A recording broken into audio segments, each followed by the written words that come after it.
అమ్మ. మనం అమ్మ మాట వినాల, మనం దేశాల వినాల. అమ్మ ఎలా చెప్తే అలా వినాల. మనం డాడీ కొత్త తిట్టే అమ్మే మన గౌరవం. అమ్మ ఎక్కువ మనకి. పిల్లలు చదువుకోవాల, మన ఇంటికి బలపంచుకోవాల, ఇల్లు కట్టిల్ల. పోలీస్ ఆఫీసర్ అన్ని నా బాధ్యత పోయింది. కానీ అమ్మ నన్ను డరి చేసి చేసి ఇదో ఇలా పోయింది. అప్పుడు పెళ్ళి చేసేప్పుడు ఎల్లుంటే ఎల్లుటేమో అప్పుడా బాగా అందంగా సల్పాగా పర్సనాలిటీగా అందంగా ఉంటాయి అప్పుడు. ఇప్పుడేమో నాకు ఇక చేసి అక్క పోయింది. అబ్బరు అక్కయ్య పుట్టింది. అక్కయ్య చిన్న పాప అబ్బరు. అక్కయ్యను నేను చిన్న పాప అబ్బరు బాగా చూసుకొని ఇక అయ్యింది. ఇక అయ్యి ఇద్దరు మేమిద్దరు ఇక అయ్యాము. డాడీను అదో అక్కడ తనుబాగా మాత్రం అయ్యారు. మేము కట్టలో ఉండి మాకే ఇక పోతాయి. ఫోటోలు పెట్టాలన్నీ నాకే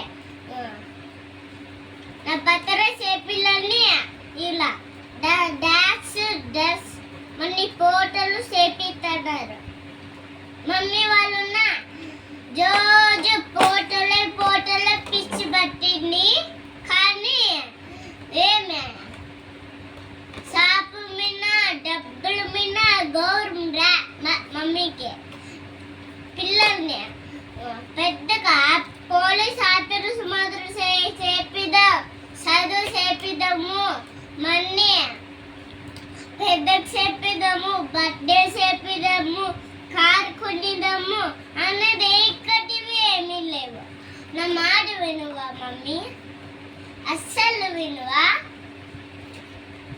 నాకు లేకున్నకి నువ్వు ఉంటున్నావు. ఇక్క ఎవరి మాట వింటావు? నా మాటే కదా నేను ఉండేది. బట్ట సైజ్ పెట్టాను, సామాన్ తిక్కేతాను, మన్ని సామాన్ తిక్కేతాను, బట్ట చేతాను, మనీ కసునకేతాను, మన్ని గిన్నె కొత్తే ఇవాళ ఇట్టులేసే అబ్బరు స్నానం చేస్తుంది, మన్ని ఆనందం పెట్టుకొని తింటుంది. మేమిద్దరు సాధకపోతారు. అబ్బరు నీ బరికి రుస్తారు. అబ్బరికి వచ్చేపోయాక నేను బయటికి వస్తాను, పనులను చేసి పెడతాను.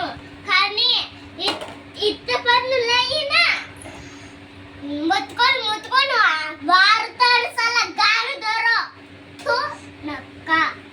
యారు పుట్టవు దేవస్, యార పెట్టవో ఏమో నక్క. బాయ్ పేస్.